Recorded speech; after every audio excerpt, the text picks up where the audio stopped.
नमस्कार। खेल जगत के आज के इस अंक में आप सभी का स्वागत है। मैं हूं आपका मेज़बान आसिफ इकबाल। श्रोताओं, आज का ये कार्यक्रम आप सभी के लिए उपयोगी होने वाला है, ख़ास तौर से हमारे युवा साथियों के लिए, और उनमें भी हमारे उन युवा साथियों के लिए जिनके पास तैराकी और नाव चलाने का हुनर है। कहीं मत जाइएगा साथियों, क्योंकि आज हम इस कार्यक्रम के माध्यम से कुछ सवालों के जवाब तलाश करेंगे। हम जानेंगे कि हमारे युवा नौकायन के इस खेल से कैसे जुड़ें, अपने हुनर को तराश कर वो देश के लिए मेडल कैसे ला सकते हैं, और हमारे युवा साथी अपनी ऊर्जा देश के लिए इस खेल की तरफ कहां और कैसे लगाएं। जी हाँ साथियों, आपकी नैया को पार लगाने के लिए हमने आज जिस एक्सपर्ट को, जिस माझी को अपने स्टूडियो बुलाया है, उनका नाम है सुधीर शर्मा। श्रोताओं, आपको बता दें कि सुधीर जी उत्तर प्रदेश रोइंग एसोसिएशन के सचिव रहे हैं और अभी आपको रोइंग फेडरेशन ऑफ इंडिया का उपाध्यक्ष चुन लिया गया है। सुधीर जी, आपका हार्दिक स्वागत और अभिनंदन है। धन्यवाद। सुधीर जी, आज शुरुआत यहीं से करते हैं कि हमारे वो युवा साथी जिनके पास तैराकी का और नौकायन का ज्ञान है, वो जो कोस्टल एरियाज़ में रहते हैं, जो नदियों और समुद्रों को रोज़ देखते हैं, जो बचपन से नावों के बीच खेलकर बड़े हुए हैं, उन युवा साथियों के टैलेंट को और उनकी एनर्जी को इस खेल में कैसे उपयोग में लाया जा सकता है। जैसा कि आप जानते हैं कि उत्तर प्रदेश नदियों का प्रदेश रूप में जाना जाता है। कहते हैं कि गौमुख से लेके बक्सर तक, जहाँ तक उत्तर प्रदेश लगता है, वहाँ तक नदी गंगा जाती है और गंगा लाइफलाइन है। लेकिन आपको एक चीज बता दें, इस गंगा ने उन टैलेंटों को दिया है, वो प्रतिभाएं इसमें छुपी हुई हैं, और यहाँ पे उत्तर प्रदेश में प्रतिभाओं की कोई कमी नहीं। कोई नदी किनारे जो रहता है उसको तैरना आता ही है, नहाने जाता है। एक हमारे मित्र थे राकेश तिवारी जी, जो कि आर्कियोलॉजिस्ट थे, उन्होंने एक बुक लिखी, जन्म के पूर्व से लेकर मृत्यु के बाद तक गंगा किनारे का महत्व। मैं सोचे कि गंगा एक ऐसी चीज है कि जहाँ पे हमारा जीवन व्यतीत होता है, और जब आपको तैरना जाता है, और जो नाविक हमारी, जो कहते हैं ना कि उत्तर प्रदेश में जो हमारे निषाद भाई लोग हैं, उनमें ये प्रतिभा प्रचुर मात्रा में पाई जाती है। सिर्फ जरूरत है एक ऐसी स्कीम की जो उस प्रतिभा को, टैलेंट को स्पॉट करके सही जगह पे ले आए। और आज की तारीख में हम ये कह सकते हैं कि उत्तर प्रदेश ने इस दिशा में एक अच्छी पहल कर रखी है। उन युवाओं के बारे में कुछ बताइए जिनको तैराकी और नाव चलाने का कुछ भी ज्ञान नहीं है, और वो इस खेल से जुड़कर राष्ट्रीय और अंतर्राष्ट्रीय मंचों पर कुछ करना चाहते हैं। वो लोग शुरुआत कैसे करें,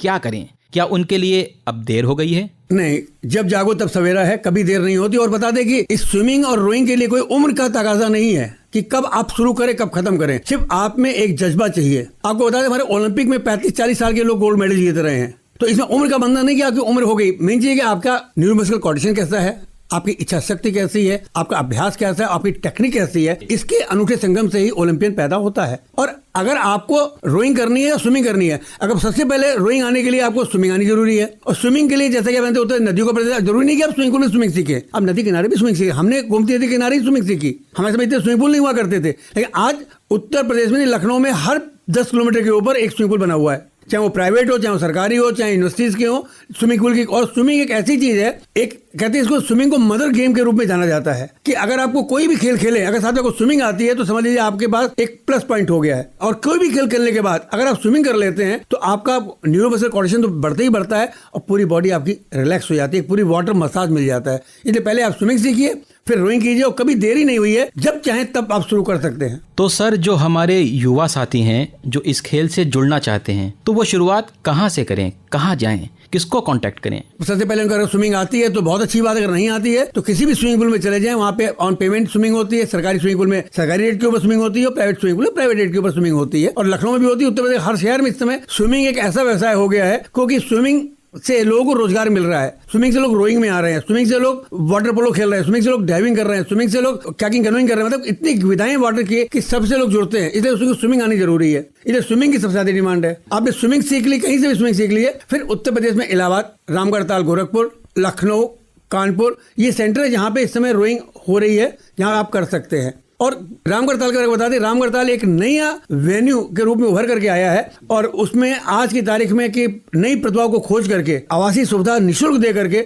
उनको प्रतिभा को निखारा जा रहा है। कोई ऐसी संस्था या एकेडमी जहां पर जाकर लोग रजिस्ट्रेशन कर सकते हैं या अपना नामांकन कर सकते हैं। एक आम आदमी कैसे समझे कि हमको स्टार्ट कहां से करना है? उत्तर प्रदेश में अभी एकेडमी तो उतनी नहीं आई है रोइंग की हमारी, लेकिन किसी भी आप रीजनल स्पोर्ट्स ऑफिसर के पास जाएंगे वो आपको स्विमिंग और रोइंग के लिए रजिस्ट्रेशन करा देगा और आप प्रैक्टिस कर सकते हैं। और बहुत नॉर्मल 200 रुपये महीना फीस है, कोई ज्यादा फीस भी नहीं है। इसको आप फीस दीजिए, अपना आई कार्ड बनेगा, प्रैक्टिस कीजिए। वहाँ आपको कोच सरकार दे रही है, सिर्फ आपको समय से प्रैक्टिस पे पहुंचना है। मतलब इतनी व्यवस्थाएं सरकार की तरफ से हो रही हैं, जरूरत है इसके प्रचार और प्रसार की। जरूरत है कि हम इस बात को लोगों तक पहुंचाएं। जी हाँ, ये एक ऐसा खेल है, लोग इससे बड़ा दूर दूर रहते हैं, सोचते कि पांव बंधे हुए हैं, हाथ में चप्पू है, नाव पलट गई तो क्या होगा। आपको बता दें कि आज तक हिंदुस्तान में कोई ऐसा कंपटीशन नहीं है। ओलंपिक तक में बोट पलटती है। कंपटीशन में जब आदमी एक्साइटमेंट में होता है उसके चप्पू फंसते हैं। ये एक टेक्निकल एक्साइटमेंट होता है, प्रेशर में आ जाता है, उसकी नाव पलट जाती है। नाव पलट जाने से आपकी रेस खत्म। और रोइंग के बारे में एक और चीज बता दें,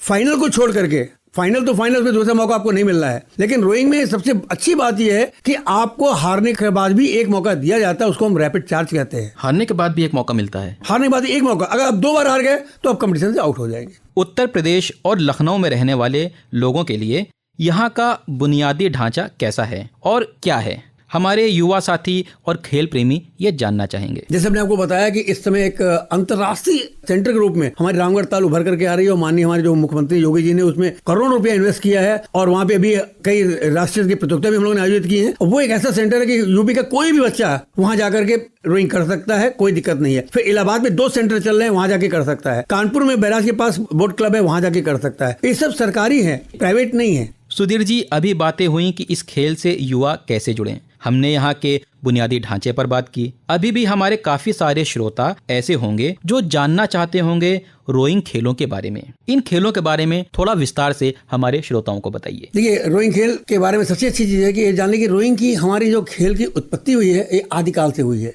एक समय आप अगर हिसाब से आके देखें कि हमारा व्यवसाय जो था जल मार्ग से हुआ करता था। उस समय रेल मार्ग भी नहीं था तो जल मार्ग से व्यवसाय होता था, तो नावें उस समय से चलती थी। और आपको एक जो इतिहासकार हमारे श्रोता रुचि रखते को बता दें कि सबसे पहले जो केले की छाल, पेड़ के तने का खोल जो होता था उसमें बैठ के लोग चप्पू से नाव चलाते थे। और आज उस सेल ऑफ प्लांट से यानी तने के खोल से चलते चलते चलते चलते फिर मैरिन प्लाई की बोट आई, लकड़ी की बोट आई, एल्युमिनियम की बोट आई, आज फाइबर ग्लास की बोट है कि 12 किलो की बोट है, छोटी सी लड़के अपने कंधे पे नाव रखती है, ले आके पानी के अंदर उतारती है, बैठती है, नाव लेके चल देती है। बहुत हल्की, सिंगल स्केल 12 किलो की है। सोच लीजिए 12 किलो वजन क्या होता है। वजन में हल्की होती हैं तो उनके पलटने का भी खतरा होता होगा। देखिए, पलटती नाव तभी जब हमारा कोई खिलाड़ी गलती करेगा। अब जैसे हॉकी का एग्जांपल देते हैं, हॉकी में चोट तभी खाएंगे जब आप प्लेयर के ऑफ साइड आकर उसको टैकल करेंगे तो हॉकी मार देगा, आपको चोट लग जाएगी। आपको नियम पता होने चाहिए, तकनीकी पता होनी चाहिए। अगर आप सही तकनीक से नाव चला रहे हैं कभी भी आप नहीं पलटेंगे। डाइविंग में देख लीजिए, जो लगा सही टेक्निक से डाइव करे कभी चोट नहीं खाता है। जहां टेक्निक गलत हुई, ओलंपिक तक में हमारे वर्ल्ड यूनिवर्सिटी गेम्स में डाइविंग में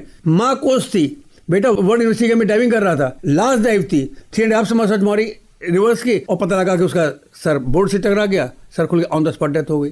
देखिए, घटनाएं दुर्घटनाएं लाइफ का एक अंग है। सुधीर जी, रोइंग खेल से जुड़ी कोई ऐसी प्रतियोगिता जो उत्तर प्रदेश या लखनऊ में हाल में या आगामी कुछ समय में आयोजित होने वाली हो तो उसके बारे में कुछ बताइए। देखिए, पहले तो आपको बता दें कि हमने भी पिछले साल ही 2 राष्ट्रीय खेलो इंडिया की रोइंग और सब जूनियर रोइंग चैंपियनशिप गोरखपुर में आयोजित हुई, जो कि उत्तर प्रदेश में एक नया माइलस्टोन स्थापित हुआ। उसमें लखनऊ में गोमती नदी थी, ये आरसीसी की दीवार नहीं खड़ी हुई थी। हम 3 नेशनल लखनऊ में करा चुके हैं और अति शीघ्र हम लोग एक नया इवेंट शुरू करने जा रहे हैं, डुएल एंड ट्रैवलर मीट। ये हमारी रोइंग फेडरेशन ऑफ इंडिया की नई पहल है कि नेशनल तो साल में एक बार होता है, तो उसके बीच में आपस में जो इंटर स्टेट जो पास के राज्य हैं, जैसे हम लोगों ने बंगाल को इनवाइट कर रहे हैं। सितंबर की उम्मीद है कि मिड में हम इंडो बंगाल और यूपी की dual inter state rowing championship होगी, जिसमें जितने खिलाड़ी हमारे होंगे उतने उनकी ना होंगी, 2 नावें हमारी होंगी, 2 उनकी होंगी।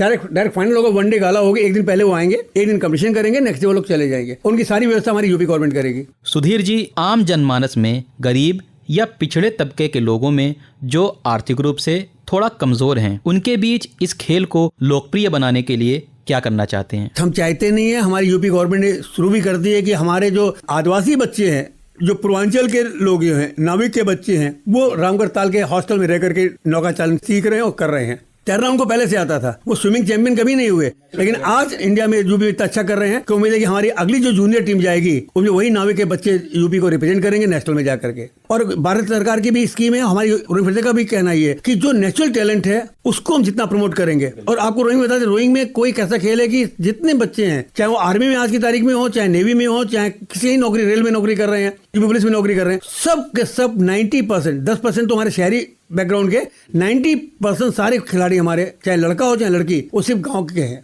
मणिपुर की हमारी आदिवासी लड़की इंडिया टीम की कोच है आज। टैलेंट की कोई कमी नहीं है, सिर्फ जरूरत है उनको निखारने की। सुधीर जी, हम भविष्य में कुछ करना चाहते हैं तो विभिन्न प्रकार की योजनाओं में निवेश करते हैं, जिसमें कुछ समय के बाद हमको रिटर्न मिलता है। हमको अगर पदक चाहिए तो इन युवाओं में अभी से निवेश करना पड़ेगा। कुछ ऐसी सरकारी योजनाओं के बारे में बताइए जिनके माध्यम से इन युवाओं में निवेश किया जा रहा हो या करने वाले हों। भारत सरकार ने इस समय इतनी अच्छी स्कीम चला रखी है कि टैलेंट सर्च करने के लिए खेलो इंडिया, जो कि हर ग्रुप में महिलाओं का से अलग से खेलो इंडिया चालू कर रखा, हर खेलों का, स्विमिंग का भी चालू हो गया, रोइंग का भी चालू हो गया है। और अब आने वाले समय में इस खेल को प्रमोट करने के लिए, आगे बढ़ाने के लिए और अधिक से अधिक लोग इसमें रुचि बढ़े, भारत सरकार ने हॉस्टल्स खोल रखे पूरे इंडिया भर में। हॉस्टल हमारे जगतपुर में है, आलपी में साउथ में है, नॉर्थ में हमारे चंडीगढ़ में चल रहे हैं। यहाँ पे इन टैलेंट को स्पॉट करते हैं, फिर भारत सरकार उनको लाके रखती है, पढ़ाती है, लिखाती है, रहने खाने का सारा खर्चा बियर करती है, उसके बाद वो इंडिया में मेडल देते हैं। जो हमारे देश की आधी आबादी है यानी महिलाएं, उनका इस खेल के प्रति लगाव और झुकाव कैसा है? महिलाओं का पार्टिसिपेशन कैसा है इस खेल में? पहली बार अभी तेलंगाना में खेलो इंडिया ने हमारे गवर्नमेंट ऑफ इंडिया की स्कीम को महिलाओं के सशक्तिकरण को बढ़ाने के लिए, महिलाओं को पार्टिसिपेशन बढ़ाने के लिए कैश अवार्ड रोइंग चैंपियनशिप कराई थी। उसमें हर इवेंट की टॉप 8 प्लेयर्स को, सिर्फ महिलाओं के, उन्होंने उसमें पार्टिसिपेट किया था। 4 कॉन्टिनेंट से ईस्ट वेस्ट नॉर्थ साउथ के टीमें बना करके किया गया, तो बहुत सक्सेसफुल रहा और करीब 200 महिलाओं ने पार्टिसिपेट किया। तो रेगुलर नेशनल में हमारे 100-125 हो पाती थी। कोई यहाँ पे पहली बार था सिर्फ महिलाओं के लिए कंपटीशन था और कैश अवार्ड था, तो एक अट्रैक्शन हो जाता है। ये गवर्नमेंट की बहुत अच्छी स्कीम है, बहुत पॉपुलर हो रही है। श्रोताओं, अभी हम सुधीर शर्मा जी से बात कर रहे थे, जिन्होंने रोइंग खेलों से जुड़ी इतनी उपयोगी जानकारी आपसे साझा की। सुधीर जी के कंधों पर युवाओं की उम्मीदों की नौका पार लगाने की एक बड़ी जिम्मेदारी है। हम उम्मीद करते हैं और शुभकामना देते हैं कि आप इस अभियान में सफल होंगे। सुधीर जी, आपका धन्यवाद, आप हमारे स्टूडियो आए। धन्यवाद। श्रोताओं, अगर आपके पास तैराकी का और नौकायन का ज्ञान है और अगर ज्ञान नहीं भी है मगर आप देश के लिए कुछ करना चाहते हैं, अपना और अपने परिवार का नाम रोशन करना चाहते हैं, तो रोइंग खेलों से जुड़ सकते हैं। हम उम्मीद करते हैं आज का कार्यक्रम आपके लिए उपयोगी होगा। साथियों, आज का कार्यक्रम यहीं तक। विदा दीजिए अपने दोस्त और मेज़बान आसिफ इकबाल को। नमस्कार।